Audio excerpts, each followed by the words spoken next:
There we go. Hello. Hello. We are back yet again. It is another episode of Tourney Ground, and I'm here again with my friend Carlo. Well, I say my friend, my colleague, Carlo, over there in the corner. Uh, This guy. how you doing this week, Carlo?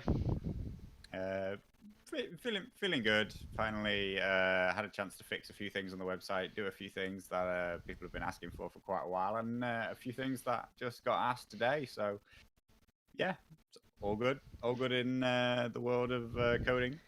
Hey, that's not the only thing that Carlo's managed to fix this week. Get this. The man has fixed his sleeping pattern for a short period of time. Well, I mean, we're trying, we're getting there. I mean, I got up at 4 a.m. this morning, which is a 12-hour difference to the 4 p.m. that I normally get up. So we'll come back to a short period during which it's a normal person's day, and then I'm sure it'll just drift off again. Classic. We're not Um, quite fixed yet. Getting there though. So we've obviously got some well, couple of good things, couple of bad things, couple of non-things. We've just got things, I guess. So the first one to talk about, Carlo, is well, the unfortunate lack this week of any information from Simon. There's been no visions this week. We know that Simon have put out the poll last Monday after Hmm. Q&A, and Baratheon's won it. Right, I guess that's the news from this week. I guess that's not tournament related. Is that Baratheon's won the vote? Targaryens came second, I believe. Um, so yeah. Yeah, yeah. Uh, Baratheons are number one. mhm, That's not that surprising. Baratheons have got yeah. fanatical supporters. Mhm, Um, we will see. We will see whether or not Targaryens is number two means that they are going to be the second article. Everybody's assuming that A, that they're all going to get an article, and mhm, B, that they come in order effectively of what they've been put on the poll, or at mhm. least everybody whose faction came pretty close to the top assumes that that's what's going to happen because that's what they want to happen. Yes. It would be a reasonable order for them to put them out in. But yeah, I think everybody thought that they were going to see a vision this week of Baratheons, and did not happen. So we'll Yeah. see. We'll see when we end up with one. Kind of sucks a little bit, obviously. But in some ways, you couldn't expect them to get an article out for. I think they closed the votes Wednesday, was it? I think it was. It would be surprising to expect them to have a full article out ready for Thursday. You know. What I hope the most is, I mean, obviously, I hope that something comes sometime soon. But what I hope the most is that the Baratheon article doesn't focus on just one side. That Yeah. it, you know, Yeah. that it's not a half a faction reveal Hmm. or something like that. So I don't know exactly how extensive it's going to be, but they have to be talking about the philosophies and design space for both sides of the faction, in my mind. Yeah. And give just Otherwise, a for lot of me, people are going to be unhappy. it's justification of how they can balance those two individual components, mixing it with the common theme in the middle. Hmm. Yeah, Hmm. actually, for me, from a design perspective, I want to hear the design, the development side. I don't really give a toss about balance that much, although I want to see a balanced game. What I want to see is where they're designing it from, because that is what they're paid to do. They're paid to design and develop from that perspective, and that's the bit that they're experts on. The balance, good designers are not necessarily good balancers. Good developers are not necessarily good balancers. That's something they have to learn with time, but development and design is something that they're supposed to be good at, and understanding their core principles is actually more interesting per se than the stats themselves. We'll see. Supposed to be good Yeah, at. supposed to be. Yep. I hope they are. I mean, I feel like I feel like that's heavily laden with a bit well, of doubt. no, I mean it is a little. I am obviously a little bit doubtful, as in you. Come on, you are too. I think we all are a little bit. But in the end of the day, they I've, don't. I've only ever doubted their balance. Well, I've doubted balance, yeah, but no, from a design development aspect, I have doubted a couple of the things that they've said that they want to try and achieve, because their Mm. goal in how they're trying to achieve the thing they're trying to achieve doesn't work. He's like, we want to Right. go down the garden path, but we keep on pulling the hose pipe out. I was like, well, they're not related. Um, so yeah. Anyway, Great analogy. I know, right? Garden paths and hose pipes. Anyway, so yeah, no news except I'll go through the rankings of the factions. Baratheons, Targaryens. Baratheons at 55, Targs at 42, Starks at 35. People want to see Wolves, I'm guessing. They're gonna be 3 points. They just have to be, unless they're absolute garbage and they're 2 points. Like they could be probably worse than they are for 2 points, or they just stay at like 1 point or 0 point, and we're in for an absolute terrible time yet again. That might happen. But hey, that when Fabio said Wolves are a problem, like as a little bit of a slip on that stream, I'm pretty sure Fabio's gonna fix Wolves. 10 points each. Have to take Arya and Sansa and Rob and Rickon and Bran to take any of them. No. Yeah, you gotta have the whole family, otherwise you get no wolves. No Wolves. And they're all 10 I mean, points and 1 wound. I wasn't gonna talk about it, but there is no news, greater news, Go on. wider news. And then you said the word rankings, talking about the poll. And you know what? We haven't actually talked about the faction rankings We in haven't. forever. We haven't. I tell you what's news. What's news is that neutrals are the bottom ranked faction. About I actually frickin' I mentioned time. this to Mickey maybe 1 or 2 weeks ago was when I noticed it happened, but I hadn't actually been paying very close attention to it for quite a while. I haven't done a video in a while talking specifically about the rankings. And yeah, neutrals have found their way to the bottom at last. A lot of people have believed that they were the worst faction in the game for a long time. But the Targaryens were there for a long, long time. Debatable outside of Mother of Dragons whether or not Targaryens are better or worse than neutrals. But now that they have Mother of Dragons, they are undoubtedly, as a faction as a whole, in the way that the number of people are playing them and their tournament results, they are absolutely better than most other people. Yeah. But yeah, it's quite interesting. You know, Greyjoys have just been slotted in at 0, and they're going to take some time to work to their real ranking, which again, I believe in the current state of things is down, down, down, down, down. Yeah. I mean, right now, neutrals are suffering, right? Neutrals are just. Uh-huh. Hang on. Is this how bad they've gotten? Holy balls. Yeah, they're pretty low. You know, there's only the 4 commanders, but Yeah, but they're not they don't have the lowest rated commander in the entire game. You know, that off the top of my head, that's still Stannis and still and Tywin. Tywin. Tywin at Tywin. minus 147 and Stannis at Yeah. minus 123. But Yeah, Vargo those Dario. two still represent not good things. Yeah. Vargo, Dario. I mean, Roose is the highest neutral commander at the moment at minus 45, which is not. That sounds like a lot, but as a function, of course, the minus 60 rating that neutrals have got now, Roose is still an okay commander in neutrals. Ramsey's still actually like passable, right? But it is finally, I think, because people are playing them in a lot more in the ELO tournaments Yeah. that we're seeing more kind of other game modes we're seeing as well, and finally just generally getting more playtime in other areas.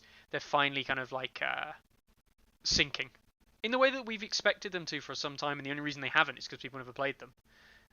Yeah, I also think that neutrals for a long time have been propped up by an element of them being only played by really good players. Like by I would say the average skill of the neutral player was higher than of any other faction, because they only seem to have some like real diehards who are really into the neutrals, or B, it's really good players taking them on because they want a challenge, because they want the difficulty that neutrals have. Yeah, definitely. I do think that neutrals have for a long time, as you say, been propped up by some good players, and I also think that to some extent, people who play neutrals are only going to come with good builds. Right, that's another thing. Is that there are no bad neutral builds because well, they're obviously all bad neutral builds because all neutral builds are bad, right? Ever heard of a Mama Skirmisher? A Zorse Rider?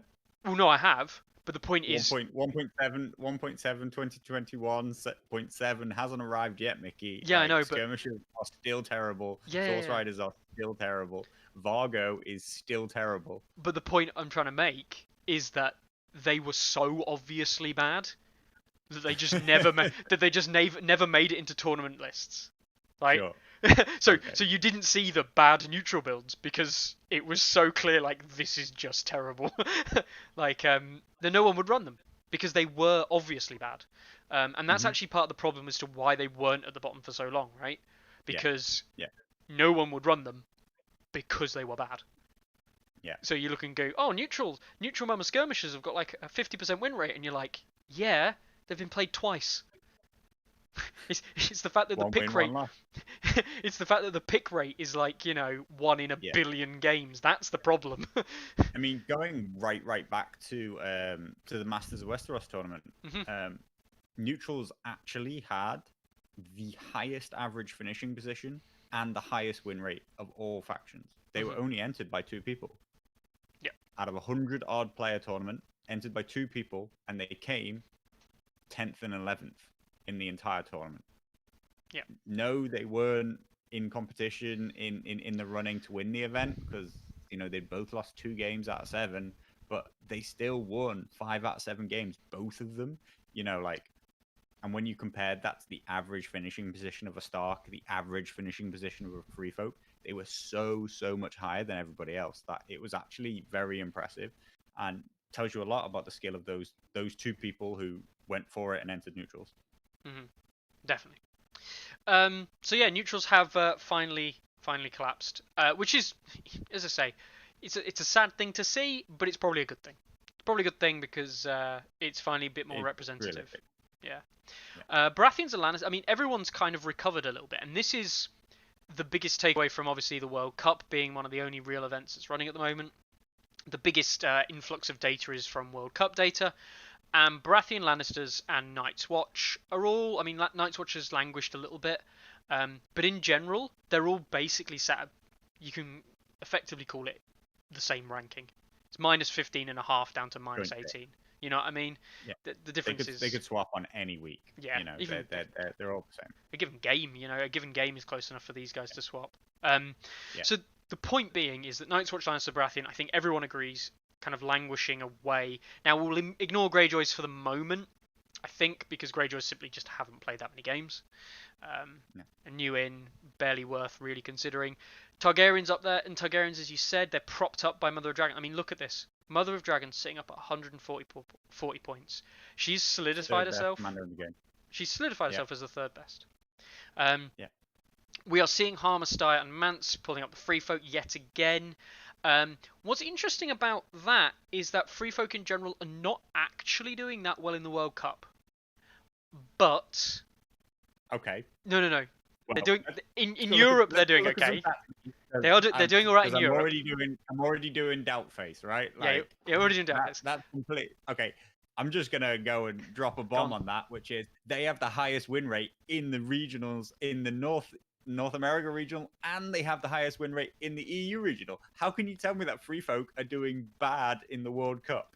They have the highest win rate of anybody. Sure. They do have the highest win rate, right? But actually, if you look at overall standings, they're not. Like there are no Free Folk players left in contention in NA, right? Because the thing is that the win rates are skewed by the fact that they're played in specifically NA. They're played less times, right? And actually, they don't. We'll get there. We'll get there. We'll have a look at them. In EU, it's different. EU is different. But that's obviously the difference between the two, and that's what we'll look at. As soon as I fix the page, why don't you just click Free Folk and take a look? Oh, well, it worked now. They have recently gained about maybe 30 ranking points in the last month. 28 in the last month. There you go. Plus 10 in the last week. I think Winds of Winter was a very strong game mode for them. I think Insignificant was very key in that game mode. And yeah, I think Harmastire and Mance all have competitive builds right now. I'm surprised that Tormund and Weeper. Weeper I'm not surprised by, to be honest. But Tormund, I'm surprised he's as lower than Rattleshirt. That scares me. Tormund is better than that. I can categorically say that Tormund is better than that. but I think There's Tormund got. no good free folk player out there other than yourself who champions Tormund. I know, Like nobody's playing in Mickey. They're I know, like, I know. like what? No, so the reason you don't play Tormund is There's no because evidence to prove that he's good. It's just you is thinking he he's is he not worse than shite Rattleshirt? when he is. Is he worse than Rattleshirt? Well, I don't know. I'm not lost to either of them for as long as I can remember. I know, but So you've not played a game in they're like both 15 bad. million years. Um, the thing is that Tormund. So the reason that Tormund's dropped, I think, and this is quite important, is Tormund was more likely to be picked in the ELO events, and in the ELO Okay. events, he suffers a lot more when he loses. And actually, the funny thing is that I think Tormund is much more even into the ELO and actually struggles against the ELO event commanders. Tormund is very good into what I would consider some of the meta picks, hence the reason I picked him for a tournament not too long ago. Okay. But he suffers, and that's actually the biggest problem. Whereas Weeper just sucks.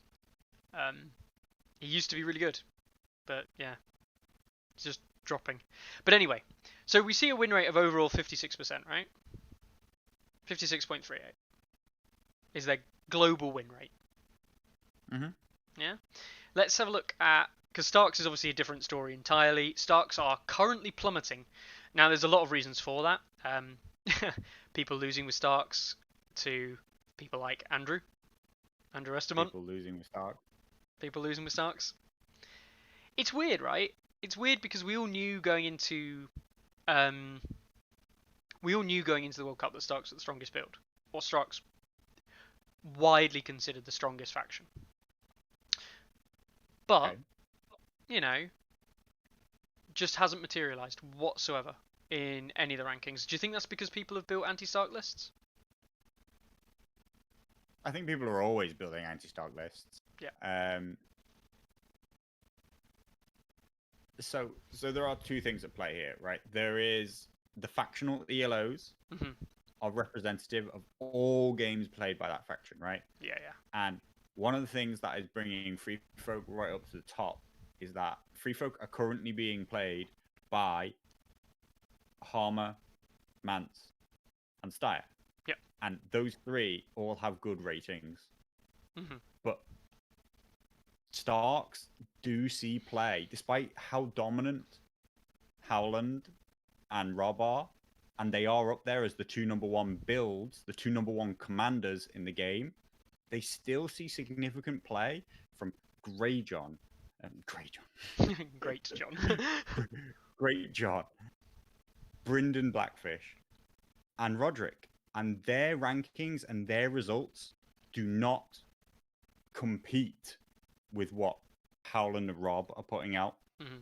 So, like, I think it's that combined with the fact that people are setting up to play games and win games against Starks.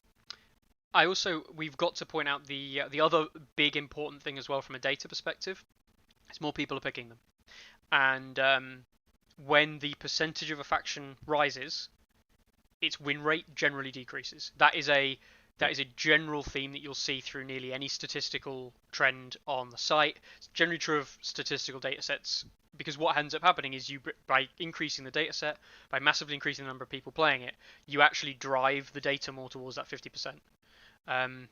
Or generally down. Nearly always down. Because when people jump to a faction, they generally lose with it. The game's not easy enough, simple enough. The list building specifics, the matchup specifics are generally underrated, or people don't think about them far enough. I do think that somebody who's a diehard Baratheon or Lannister, despite their flaws, both factions, you would be better off entering them into the World Cup than just taking Starks because you think the Starks are really good at the moment. Yeah. So, I just wanted to jump to this. This is for I think this is for NA. Yep. Pretty sure this is NA. Yep. Based off that ranking. Yeah, based off that faction breakdown. So the obvious one to point out there is Night's Watch at 57%, with exactly the same win rate as Free Folk at 57% as well. So they're marginally higher. Mhm. I mean, Baratheon and Targaryens are, for all intents and purposes, basically in exactly the same win rate of 56%. It's only just a matter of a couple of digits here and there, just because of the number of games played. So they're all even.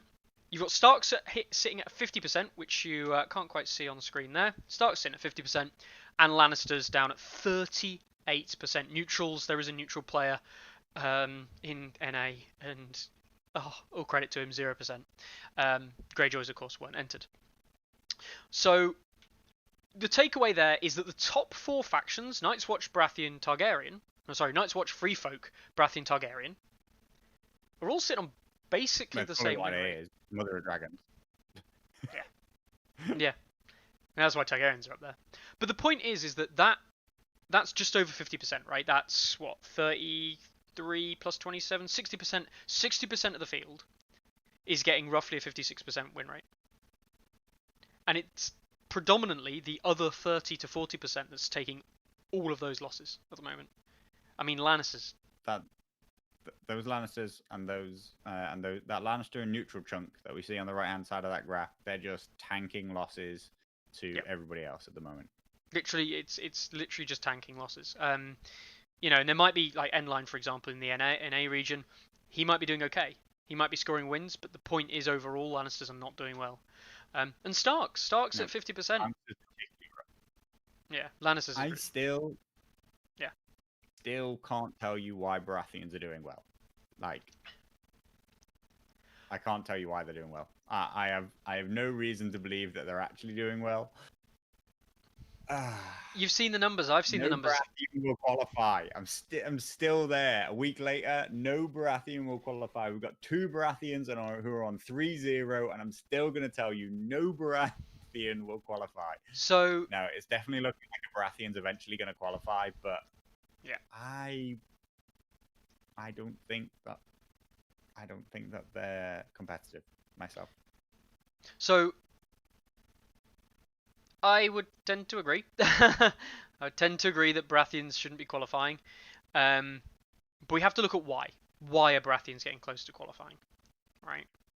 Now, there are lots of reasons why people win against them when they shouldn't. Where people don't win against them when they really should. That's the bigger one. That's actually the crux, really, is not winning games that they should be winning. And I think we've seen it. We've seen it happen, and it's anecdotal, right? We can't talk about it. What? We saw it happen just yesterday. We did see it just happen yesterday. The thing is, it's all anecdotal at this point because we can only look at individual players, right? But the data set's so small. We're only talking about 30-player tournaments here, 2 sets of 30. You've got to look at the anecdotal evidence, right? Because it's all we've got. We'll look at the end when we get the end. But Baratheons are pulling wins away from games which, on paper, they are massively, massively, massively unfavoured. Mm-hmm. And that is as simple it. And then you can look at why that might be, but in the end of the day, that's what the stats are saying. They're saying that this game mode and this game right now is massively unfavoured. Now, I know one thing from the chat today that they wanted us to bring up: the changing deployment zone sizes. Absolutely. Yeah. I think that could be the biggest change that is helping Baratheons. That it really, really is enabling movement for infantry. Mm-hmm. And maybe more subtle changes to the game modes in the way that ranks matter, or ranks allow denial, and not just denial but stealing of tokens in some game modes.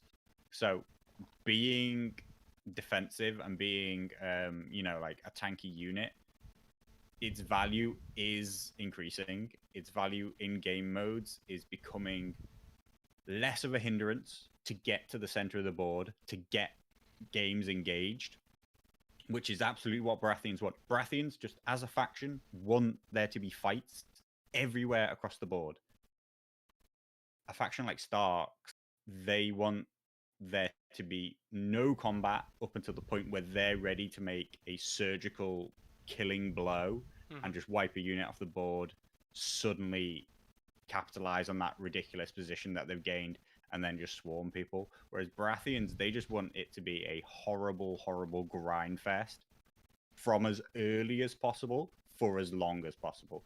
And I might myself have underestimated the value and the difference that 10-inch deployment can make to that pacing of the game.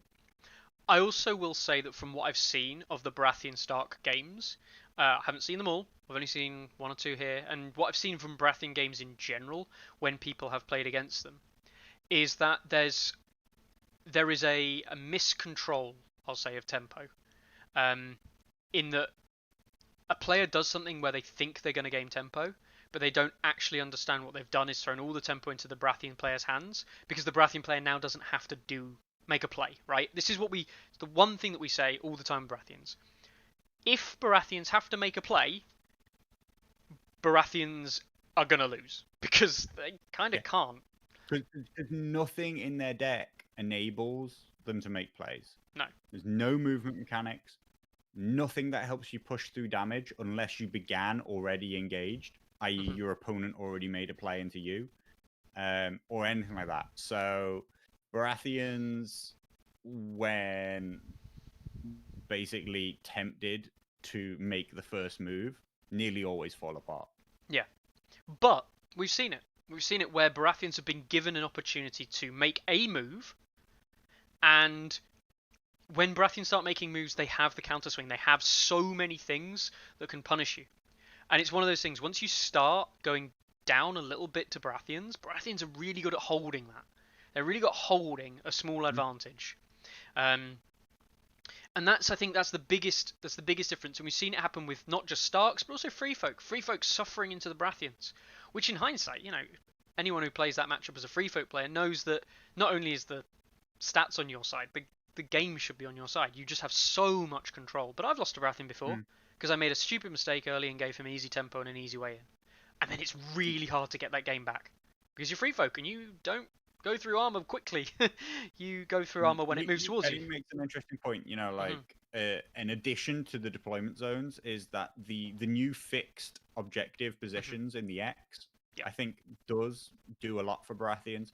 That these objectives no longer sit miles away from the center of the board, with people just placing objectives right near a 6-inch deployment zone and claiming it with a dead unit like a wolf, a watch marshal, conscripts, raiders. Like wardens at 5 points are as cheap as it comes for a Baratheon. And more importantly, of all the cheap units that can go and sit on an objective, it's probably the best toe-to-toe fighter of any cheap unit you can make. So they want to go and sit on an objective which actually is going to be contested. Yeah. And I think all objectives just are inherently more contested now. We don't see the battlefield being about controlling the corners of the board. The whole game is a lot more focused towards it's subtle differences in distance, but it's for a slow Baratheon, that's a whole one turn less that they are away from the battle.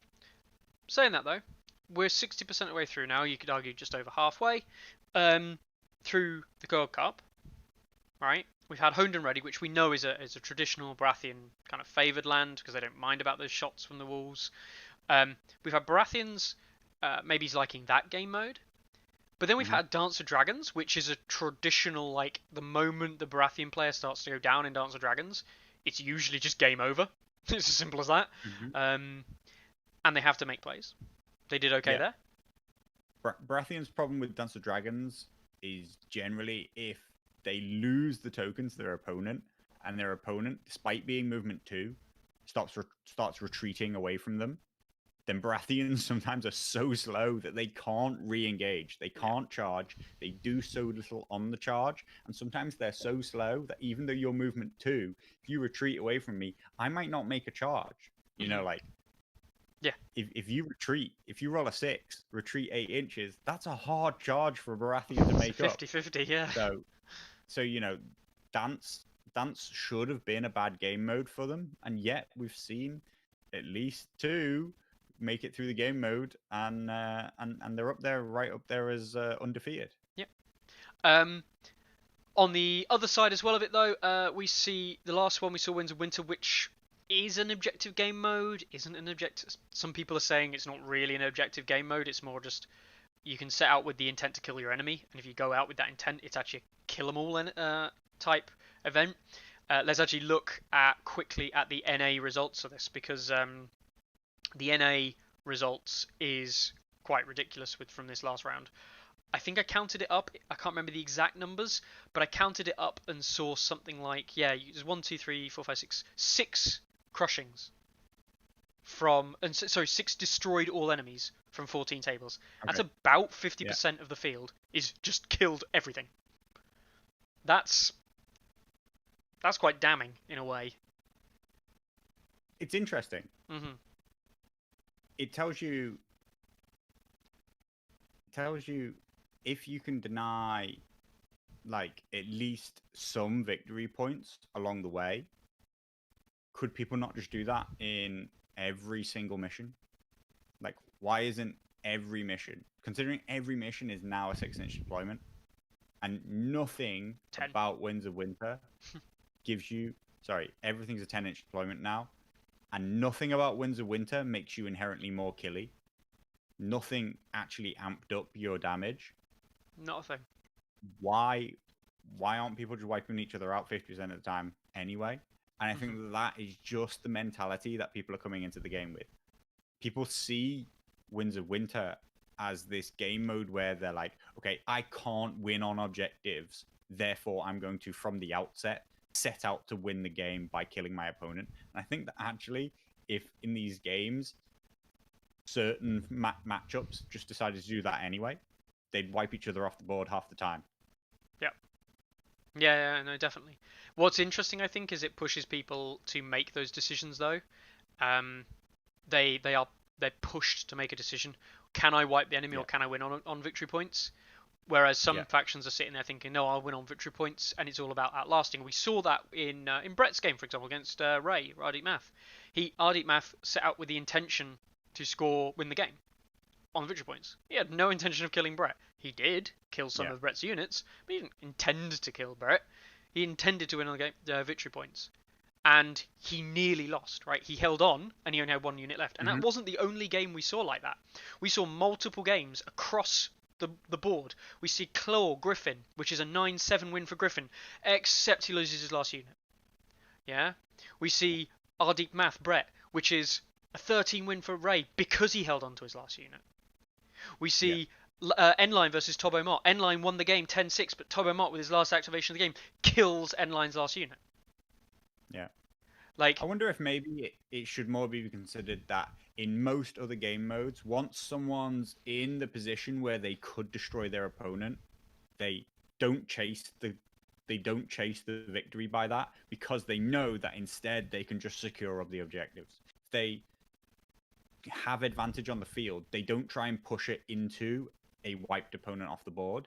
They take the much safer route, which is, okay, I'm just going to secure every objective, or 4 of the 5 objectives in Game of Thrones, and that translates into a crushing victory anyway, but we don't see them destroy their opponent, because they're just like, well, you know, I've won anyway, and this way is guaranteed, and I don't have to try and destroy my opponent and risk it.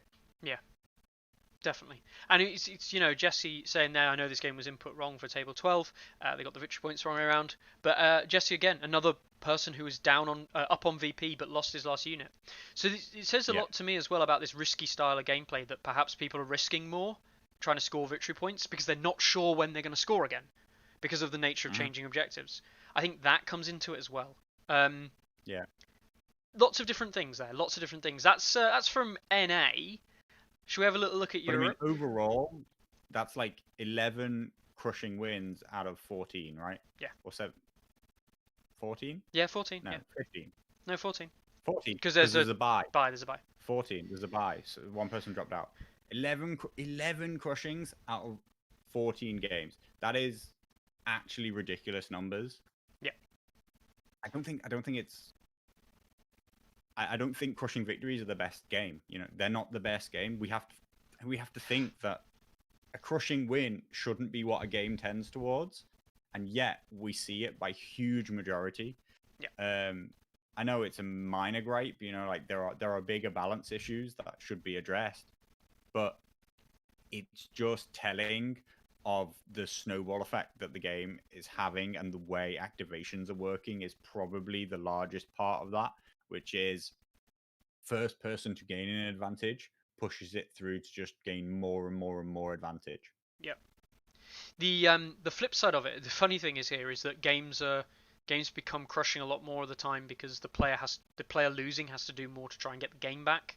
So people do riskier plays, and as a result, they might lose out on those. I've actually played, and I'm sure you have as well, Carlo. I've played very good close games, but they end crushing because actually a close game can the game can be super close. That doesn't necessarily mean that you're scoring the same number of points every turn.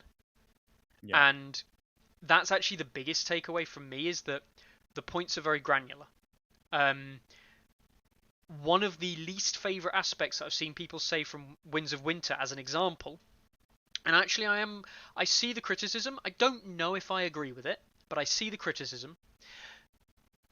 Because both players can score both objectives, it means that the game is either really quick because one person or both players are competing over both and they can compete them both and it's just trying to outscore one another, or the game is super slow, or it's super one-sided, right, in terms of points.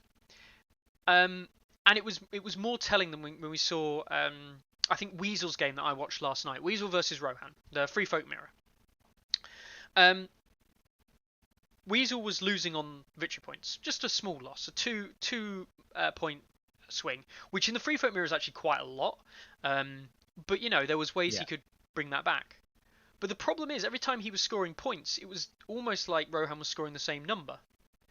And then because Weasel had to risk more points doing it, he essentially just lost more and more units, and then he had virtually no units left on the table. He had some, but the game was over because he had no units left, and we have control an objective card comes out, boom, there's like a 4-point swing, done, finish the game off.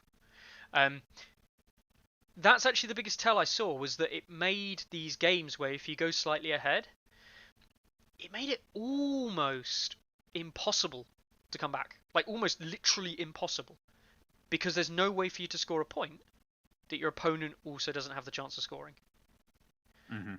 Yeah. And a lot of the points are in your opponent's control to give.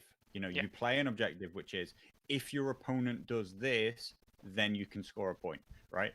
And it makes for quite a lot of denial gameplay. Particularly, I've seen more games with Free Folk Insignificant spam in them in Winds of Winter than I have of games that don't, right? And when your units aren't worth any points, the denial strategy just really comes to the fore, which is that if I just don't give up victory points and score the odd one or two here or there, my opponent has to try and table me because my units don't give up victory points. I'm not willing to give up any victory points whenever they play a card that says the first person to do this or that will give up a point. So, I do think that it's better. It's definitely better. Yes. I don't know if it's not up there with my favorite game modes. It didn't quite score as well and as freely as I thought it would when I read it. I'll be interested to see what players' feedback is at the end of the event when maybe asking them to kind of rate the game modes again as we did in the past.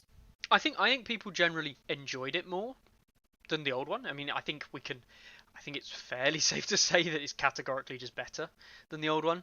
But I thought it would be interesting. I thought it was good, but then we spoke a little bit about which missions we'd choose and things like that, and it almost became like, we spoke about it. It almost took the skill out of the game, almost out of the actual game itself, and the skill was nearly all entirely in what cards you chose. Up till a point, of course, up to a point where you've still got to play the game at least competently. But it was interesting. It was definitely interesting. All right, Europe then. Europe, we see this particular breakdown for Europe. Free Folk sitting at 83% win rate. Yeah. There's two. I'm in a Free Folk mirror this week. 2 Free Folk players unbeaten, and I think 2 Free Folk players who've lost 1 game each. So Free Folk as a whole in Europe are doing phenomenally. This is not a surprise. The guys who are in the Free Folk, if you look at the guys who play Free Folk in Europe specifically, which I think is different to the Free Folk in NA, I will say this about the players. The players in Europe are, generally speaking, players who have played Free Folk a fair amount before. I think Winter is Coming Tom is one of the only guys who doesn't play a lot of Free Folk, and he's lost 1 game. I'm one of the others. I'm a religious Free Folk player. Malleus from France, who played a lot of Free Folk, played Free Folk in the French Masters. And the other French guy, the other Free Folk player is, let's have a check. It's Leica, who is another common Free Folk player. Can't remember where he's from, but he does play a lot of Free Folk as well. So, yes, Free Folk are doing well. Yes, Free Folk really high percentage win rate. We will see. I think that will probably maintain. I'd like to think it will. Dominating, right? Yeah, dominating. Yeah. They're not doing well. They're dominating. Yeah. This event, which. But there have always been strong. There have always been strong EU Free Folk players because Free Folk have always been strong in the EU. Mm-hmm. They have never ever been strong in NA. No. And back when people used to talk about the fact that Free Folk weren't good, it's because people were looking at the results coming out of NA tournaments. Yes. Free Folk have always done well in Europe. Europe is what caused Cave Dwellers to get nerfed, for example. Like, Cave Dwellers are changed purely because of a European tournament. Pretty much. Well, yeah. Probably for the best. Yeah, obviously for the best. Definitely, they were definitely too strong. But the point is, we look at the stats again though. But it's betraying. Yes, that Free Folk are doing well. Yes, Free Folk are doing really well, right? But Targaryen, okay, only 3 results. There's only 1 Targaryen player. Yeah, really high win rate. Fair enough. But Baratheon and Stark, 64 and 61% win rates. That's higher than anything in NA.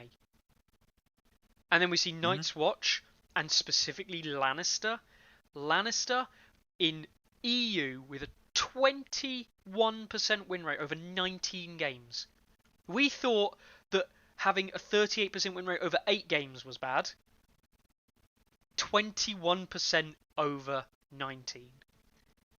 Lannisters are they're just feeding wins to people. Right now, yeah, in the World Cup, they are. I don't see any real advantage in the current meta. I don't see any real advantage of playing Lannisters at all. They were okay. They were not terrible. And then quarter 4 came along, and everybody got better except Lannisters, who really just didn't gain anything of value at all. Turncoats. There is odd, maybe 1 turncoat picked in the entire. There are tons of Lannister players. Almost none of them pick turncoats, right? That tells you that they're not game changing at all. So Lannisters are getting absolutely smushed on, and that is partly because I don't know why you would pick Lannisters if you understand the current meta, i.e., are coming at this tournament with a plan. Then you probably are like, okay, Lannisters are out. I'm not going to play Lannisters. And of course, this discussion, this discussion is all framed by without the mountain that rides. Yep. And actually, the results are so bad that I'm thinking maybe it's time to let them have mountain that rides. Maybe that's fair because he is so powerful that he will actually just bring them back into being viable again. But they look so bad right now without him. It looks so off the pace without him that it's just it's a bit embarrassing for them. You know what the funniest thing is? The surprising thing is Night's Watch in EU. They're joint top with 57% in NA, but they're getting absolutely stomped on in EU. I don't know what their problem is. I think, without casting dispersions, I think this is again where you have to look at the people. The data sets, we're only looking at 30 and 34 players here, right? The data sets are quite small. overall thing I would say is that the players generally taking them. Kolko and Scadman. I think Scadman's another UK player. Kolko's a guy from the UK. Two guys who've not had a huge history on TTS. Hmm. And the only other one on there, Nubman, who a guy from France. Again, not a huge history on TTS, relatively new. I think he came in the French Masters. Um, so there's a lot of players. I think playing. I think three Night's Watch players, the only three there. Maybe he's just being underrepresented, and the people who do represent them are not very good. In compared to the other people there. Not saying that they're bad players, just in comparison. It's a strong field, so Mhm. like anybody, you know, some really big names in both EU and NA are losing games right now, Yeah. right? There, there's a lot of really good players, a lot of very very powerful lists, but the medium, to call them large scale numbers would be absolutely wrong. We Mhm. are still heavily influenced by skill, but on the medium scale, looking at the tournament as a whole, Night's Watch Lannisters just not good in NA. Lannisters as a whole just are the whipping boys. Like Mhm. of all the factions that got picked with any regularity, Lannisters are just getting an absolute kicking right now, and that is sending their overall faction rating right down. Yep.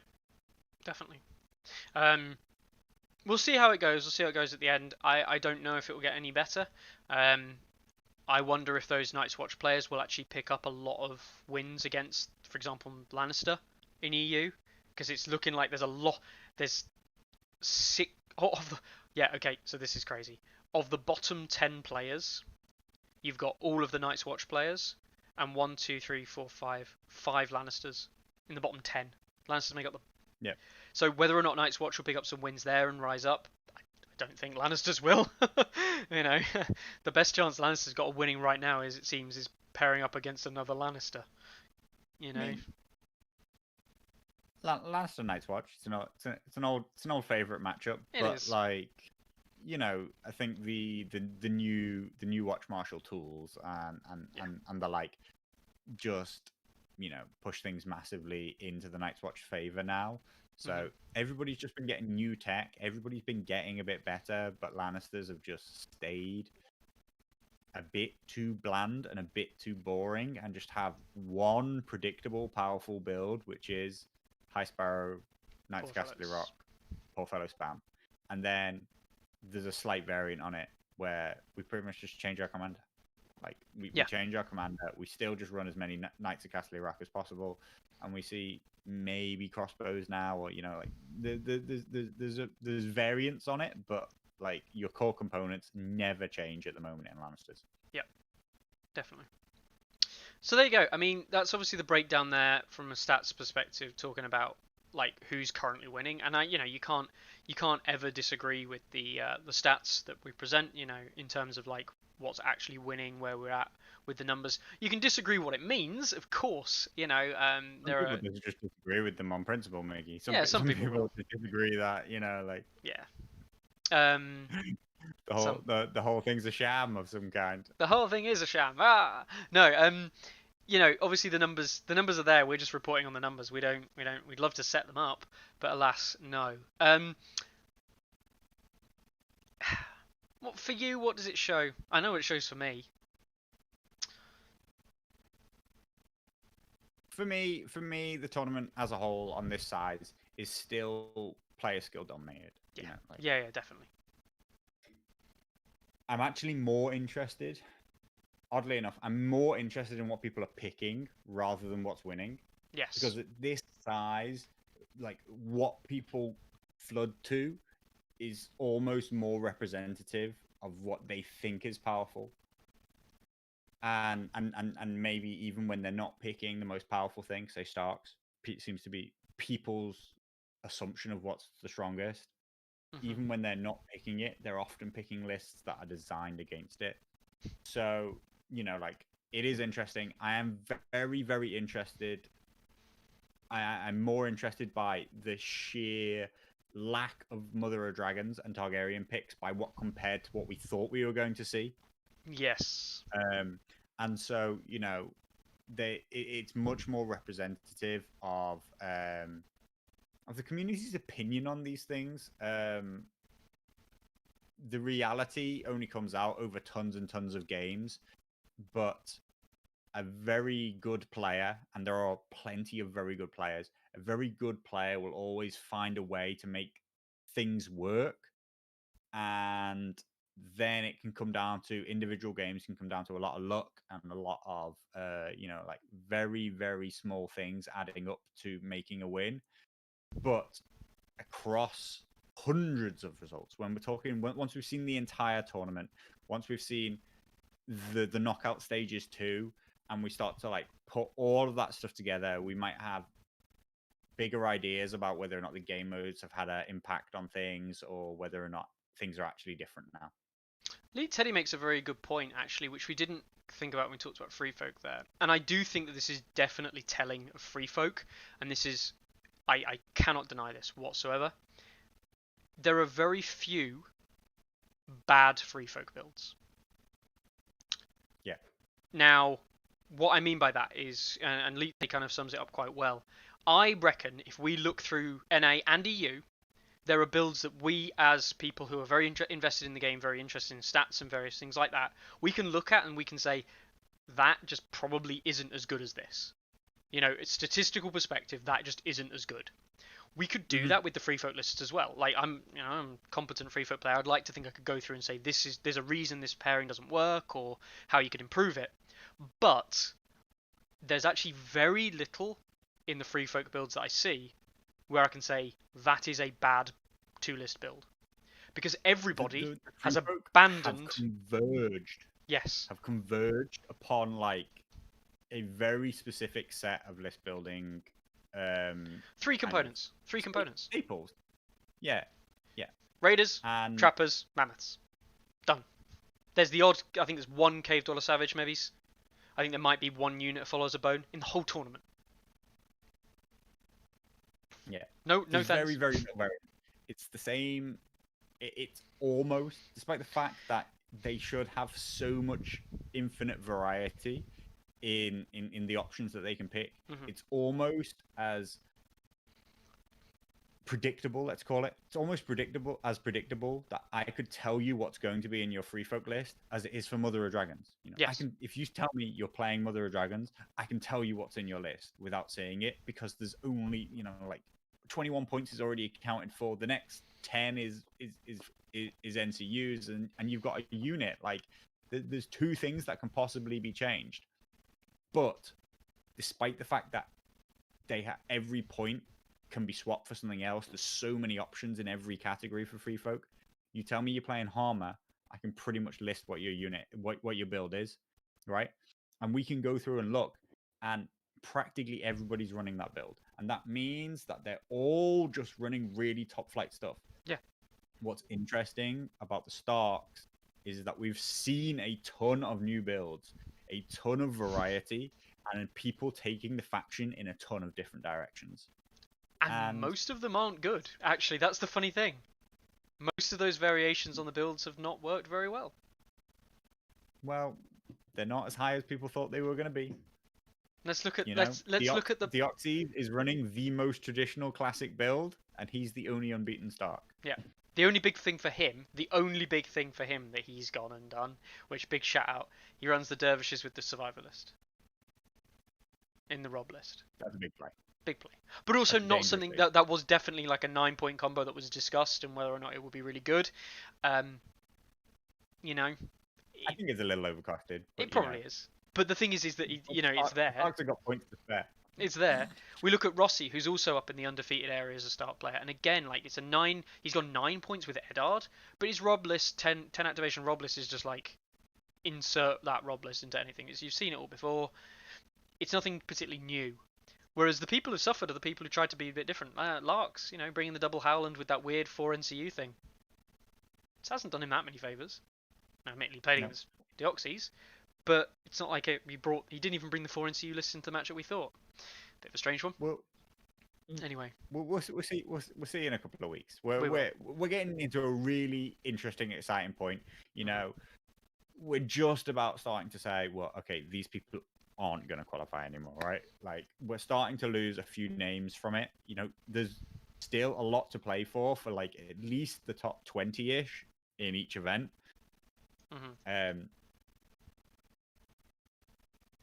It's gonna be a very interesting week. It's do or die for a lot of people, and even the people who are 3-0 can still topple their way out of the top 8 with 2 bad losses. Definitely. I mean, like even down in NA, Andrew L currently on 3 games played, 1 win, 2 losses with 2 secondary points. He is still actually able to qualify. He might still be able to qualify. If he gets 2 crushing wins, drop out to 10 secondary points, and he'll be on what, 11 points. Yes, there's people up here who are on 8, 9, 10 already, but you know, if a lot of those people don't get double crushings and a lot of the games go quite narrow, there's a chance he'll sneak in. Yeah. To DXEs, overcosted isn't the right word, of course, for the dervishes with that survivor list. Overcosted is not. It's like, is it the most efficient use of 9 points within the Starks? You know, like the Starks have so many powerful 7 to 9 point category units. Like, they can bring dangerous stuff to the table in that category. So, you know, but like I say, when I say they have points to spare, they are one of the few factions that can field multiple units that cost 9 points and still keep their activation count high enough such that, you know, you haven't hindered yourself at all. Yeah. So, yeah, I like it. I like it, and I want to see it get played, and I want to see it really just, you know, go to town on somebody, attacking, retreating, dancing around, attacking, retreating, denying. It denies the pivot after the retreat. Denies the pivot and does some wounds. Yeah, yeah, so. And all of that while being able to skip in and around any difficult terrain that's around, and they really will and can make a mockery and should be really great into the Baratheon matchup. Does he have Baratheons this week? He does. Okay. Yeah. Bad morale though. Bad morale. So if he never be leaving that combat engaged. So, you know. He's running up against Andrew Estamont though, so it's got the Melisandre bomb. Dervishes haven't got the best morale in the world, so you know. Hey ho. Well, who am I now? Who am I to know? We'll see how that game pans out, obviously. I'd love to see that game played out. Yeah. I'd like to see it. Well, we'll obviously see. We'll see if there's any. I mean, there's going to be streams this week, so we'll obviously see if we can check them out. Now, on another note, he's going back to what we talked about before: crushing versus narrow versus like historical data. We were going to just go more into the crushing side of it. And are crushing wins more common now than they used to be? Right, on that kind of vein. We didn't prepare any data exactly, and if you wanted to go back, you can of course can go back and manually check the old tournaments. I would recommend things like the best ones to check are probably the first NRG event, and actually I think the first builder is probably a very good test because it's a bunch of people who've never played their list before, so it actually probably gives you a load of average results for games played. You know, it's. Yeah, there's a lot of games in that as well. There is a lot of games. One of the biggest tournaments ever played. Vicky wants to see. Maybe you should stream it. Yes, Vicky. We'll see. We'll get it streamed if we can. Looking forward to it, Victoria. I hope. So, yeah, I'll be interested. But if you go back and count the number of crushings, I mean, me and Carlo spoke about it on Tourney Grounds before. If you go all the way back to the NRG event, and we used to all of these nice pie charts in the stats used to break down things in win rates. If you go on your profile, you'd have your crushing versus so on and so forth, little spirals, didn't you? In these, we take so on and so forth. Nothing was ever not crushing. Yeah, basically. But that's the point, what right? What are the other win rates even called? Standard and narrow. Come on, you should know that's a TA. Standard, minor. So actually, there are very few standards. There's a hell of a narrow. Standard. Whatever. not crushings. Yes, not crushing. But I remember when we used to talk about it, and I remember a specific conversation we had, and used to look at the pie charts. We could pretty comfortably say that nearly any player we looked at had a roughly 60% crushing win or loss, right? So Hmm. 60% of the games that they played were crushing. And the Yeah. reason we remember looking at that is I remember me and you looking at it thinking, that doesn't seem right. Are the numbers right?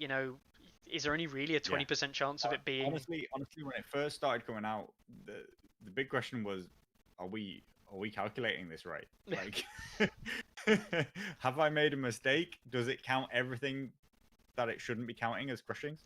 No, no. Like more than half of all games are crushing wins. Yeah. And we're seeing that more and more. We're seeing in the tournament now. I can't remember the exact numbers given, but we saw over, of course, the 2 rounds. I think there were like 5 or 6 non-crushing, like across all games, across both regions. Might be slightly more than that in one of the regions. Might be more like 8. Is that a surprise? Um, it's not a surprise. It's not a surprise to me and Carlo at all. It's not a No. surprise. It is a bit more telling, and we've already discussed why that might be. Some of the kind of reasons behind that, also the game modes having an impact. But I don't think it's a surprise. Um, I'd be surprised if it's gone up significantly. yeah. There's not enough results to say that it has significantly changed. Hmm. Um,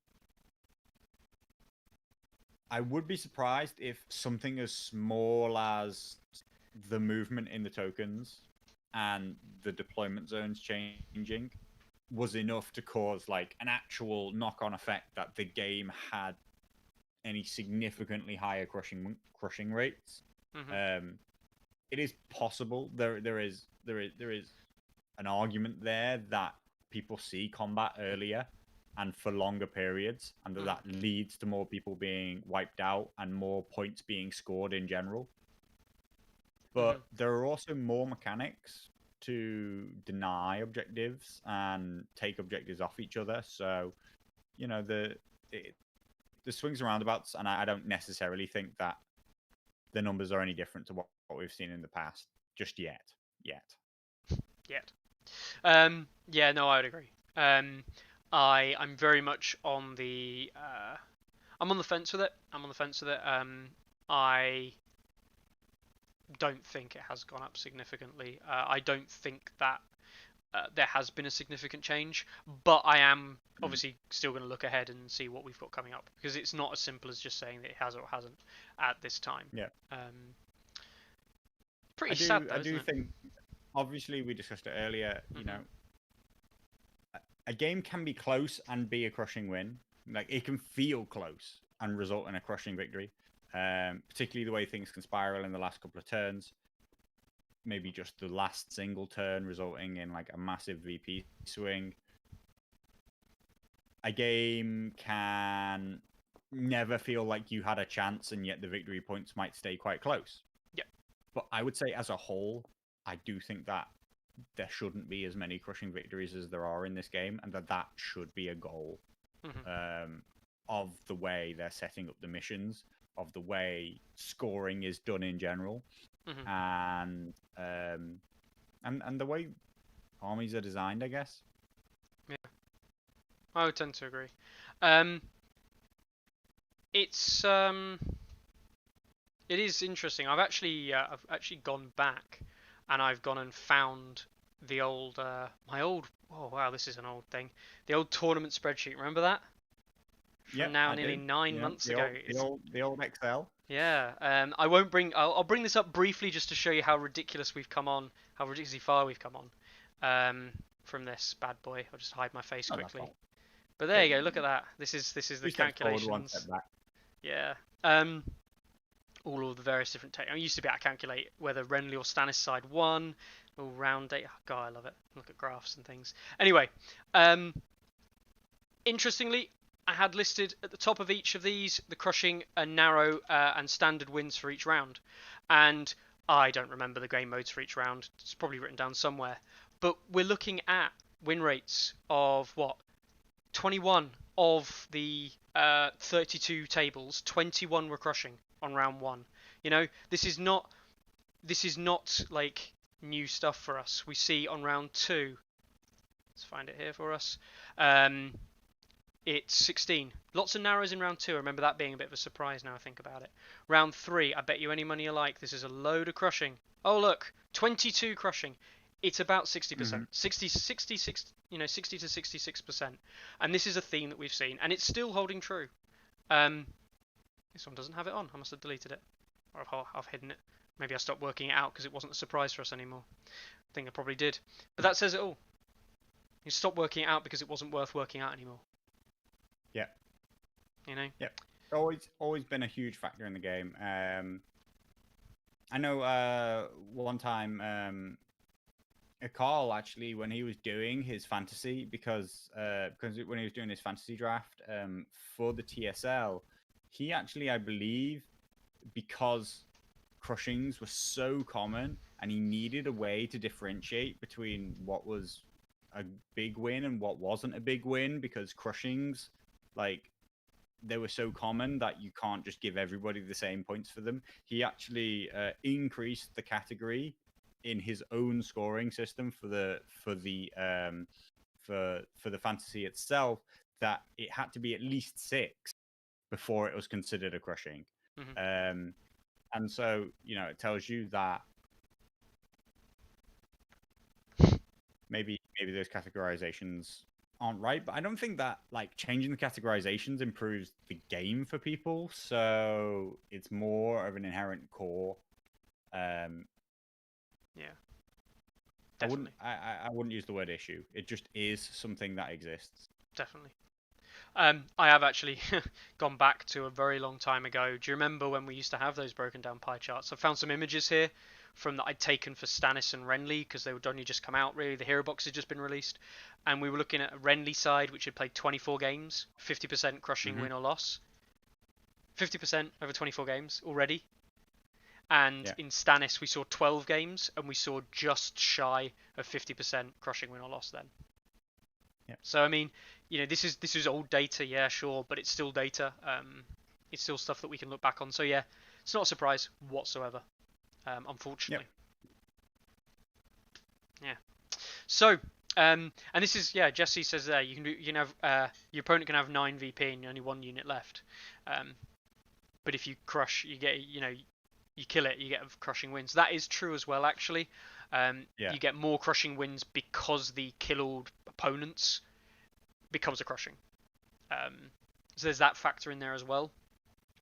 And there's a surprisingly large number of games that do get, you know, people do kill everything. You know, we saw it there. It's not a small factor.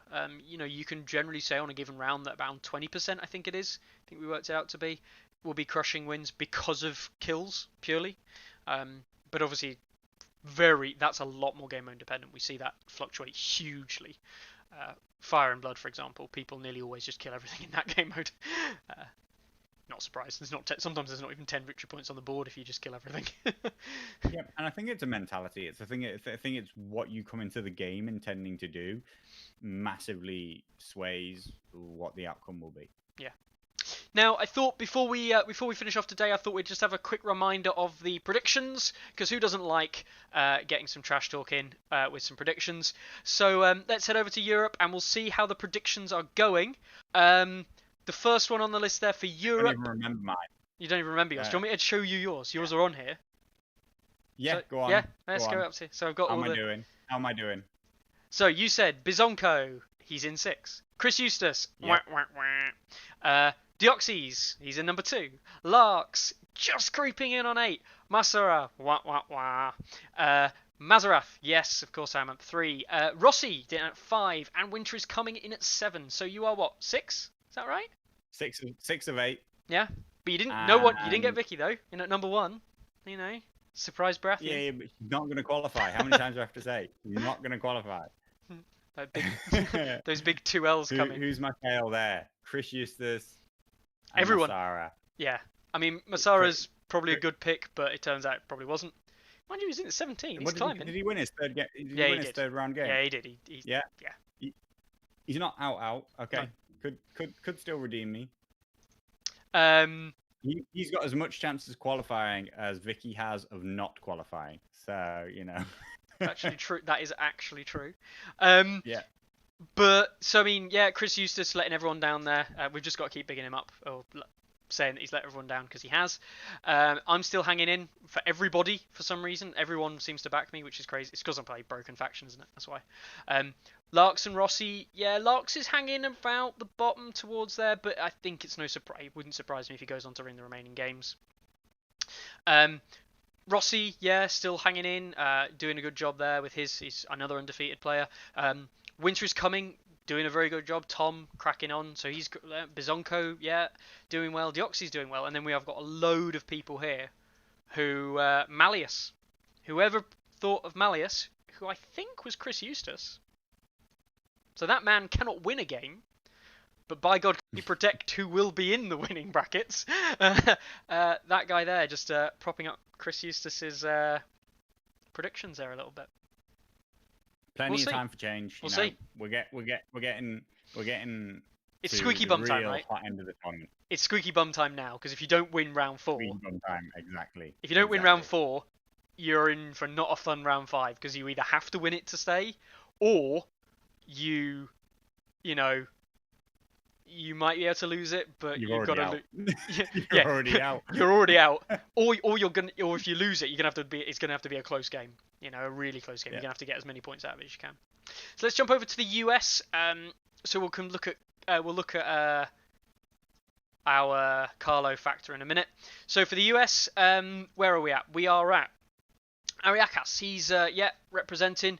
Brett still there, and at 5. Gruce, who is Ariakas is about to play Brett. Yes. So one of them is about to fall out of the top 8. Gruce, Craig, losing with Mother of Dragons. Come on, man. Be better. He played against Lord Commander Bob, and Bob was running Starks, so go Dragons. But no, Gruce can still be coming into it. But there's a lot of people there repping you, Gruce. Bolton Skincare, he's up there, just creeping at 7. N-Line, unfortunately, obviously coming out now in 11th. And Weasel Kingdom, Charles Tran, feature man on this channel. He is not even in the top half after a second loss. Oh man, what are you doing with Free Folk? It's making my Harmer build look terrible. 23rd. I can say that. I know he won't take it to heart. Or he will, and he'll learn. Griffin, whoever put Griffin in was I think he went as like a relatively sub pick. He is just holding in there after unfortunately losing to Claw in the Night's Watch Mirror. But I think Griffin's got a real good chance.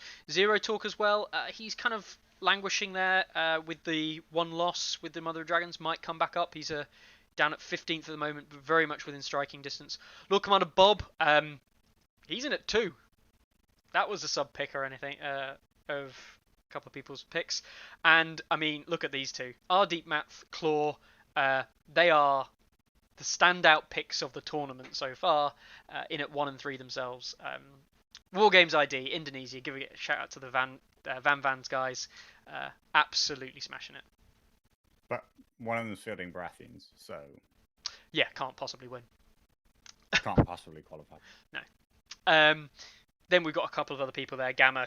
Tobo's still... Yeah, Tobo's in at 4, so there's another bit of a sub-pick. Who did you pick, Carlo? Let's have a look. Let's see how you're doing on yours. I definitely took Tobo. You picked Ariakas. Yes. Brett. Yes. Claw. Yes. Griffin. Yes. Gruce. Oh.